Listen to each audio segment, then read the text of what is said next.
Hello and welcome. In this video we're going to look at how to create velocity controlled hi-hats in Vital. Let's get into it.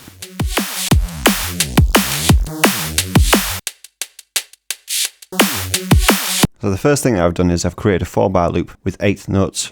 This can be on any note, it doesn't matter which one you use. For this I've used F#2, but you could use any note for this. And specifically for this pattern that I'm creating, I've made sure that the first one is as loud as possible, and then the second one I've turned down to make sure I'm able to velocity control these. And as you can see, I've just duplicated that all the way through.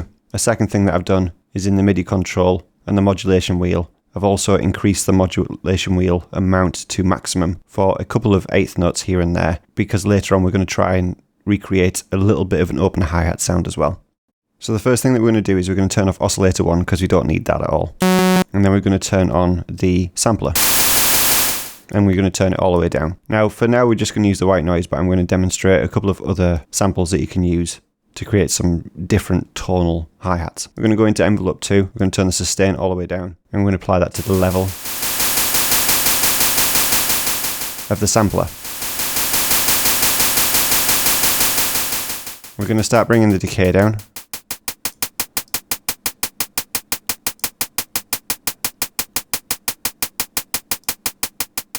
And if we keep playing around with the decay, you can start to hear that we're starting to get that hi-hat click sound. Now, one thing I'm going to do as well is, as part of the velocity control, is I'm going to take this velocity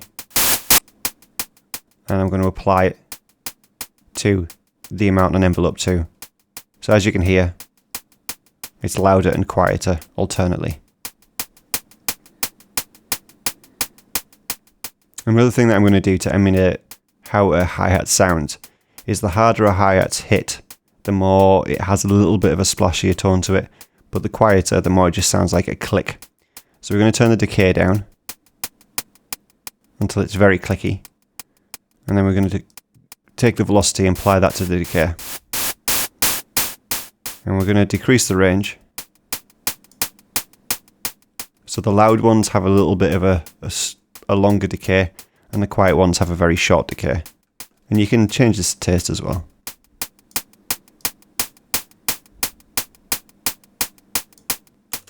The next thing we're going to do is we're going to turn filter 1 on, and we're going to apply it to the sampler, and we're going to turn it to high pass mode. And we're going to decrease the resonance slightly and increase the cutoff a little bit. And the tone that this creates is, real hi-hats often have a little bit of a body to them, and that resonant peak there just gives the white noise a little bit of a body to it, emulating sort of a realistic hi-hat. Now the next thing we can do straight away is we can start messing around with some different types of noises. So we have white noise, we have pink noise,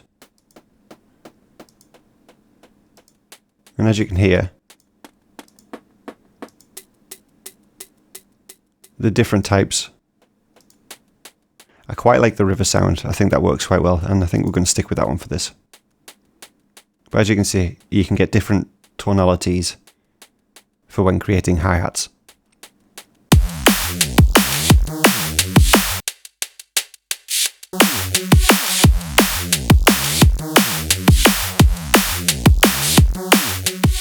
Next, we're going to move into the effects section. I'm going to turn the filter on, turn the resonance all the way down, and increase the cutoff all the way to the maximum. This is here just to stop things from clipping, because as I start adding the compressor, it's going to start making things a little bit louder. So the next thing that we're going to do is add the compressor in multi-band mode. We're going to turn the low band all the way down, and just to make sure as well, we're going to decrease both of these down to their minimum.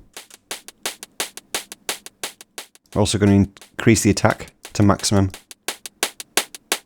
and also increase the release as well.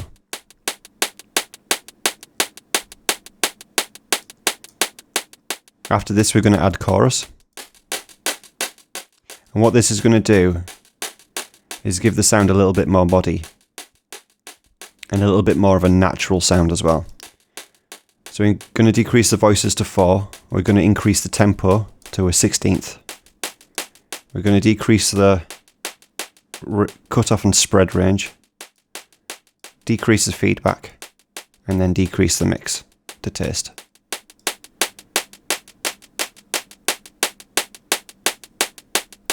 And if I switch between the two, you'll hear a big difference.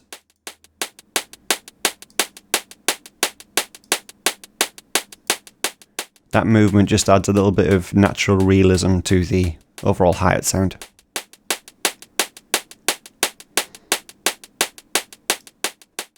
After this, we can also add some reverb.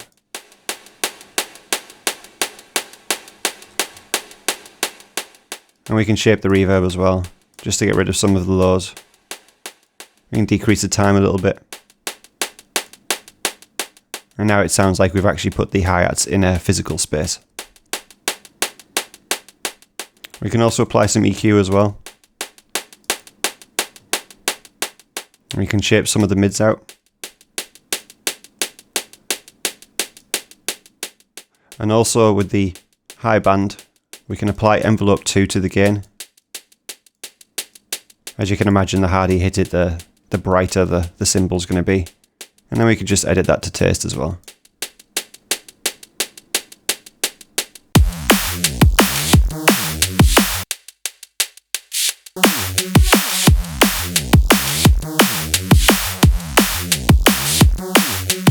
Next, we can try to emulate the open hi-hat sound. Now, we're not going to get anything truly realistic with this, as we're working with literal noise in a sense. You'd have to get something that is very much sounding like a cymbal to get a very realistic open hi-hat sound. But we can get something a little bit close. So I'm going to use the delay for this.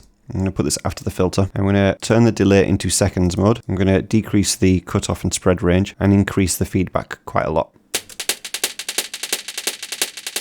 But as I start to decrease the seconds time, you can hear we're starting to get into a tonality. So what I'm going to do is I'm going to turn the mix all the way down, and this is where the mod wheel automation comes in. I'm going to apply the mod wheel to the mix and set the range to 50%.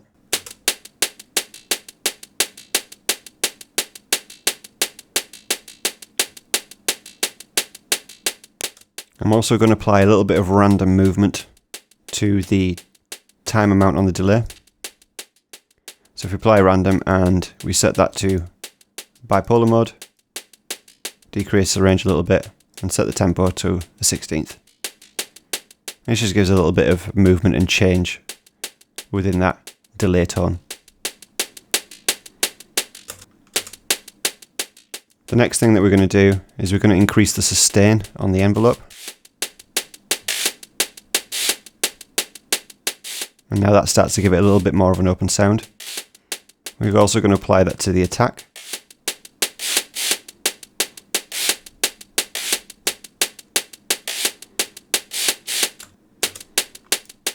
And then finally we're going to apply the mod wheel to the filter, cutoff and resonance. So we're going to first apply it to the resonance. So when the hi-hat's open, the resonance turns all the way down. And then also, when the hi-hat's open, we get less low end as well.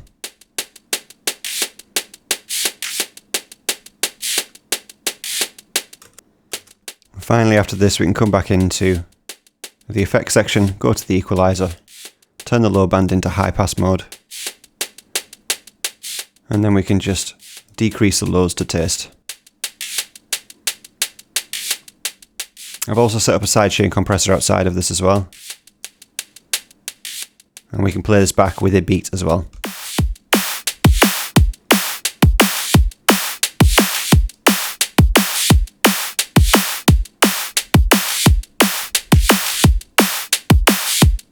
So there you go in a nutshell, how to create some hi-hats with velocity control and the ability for them to open as well, emulating some sort of realistic hi-hat sound as well. I hope you have fun with this technique in your projects and your sound design. But until next time, as always, God bless and goodbye.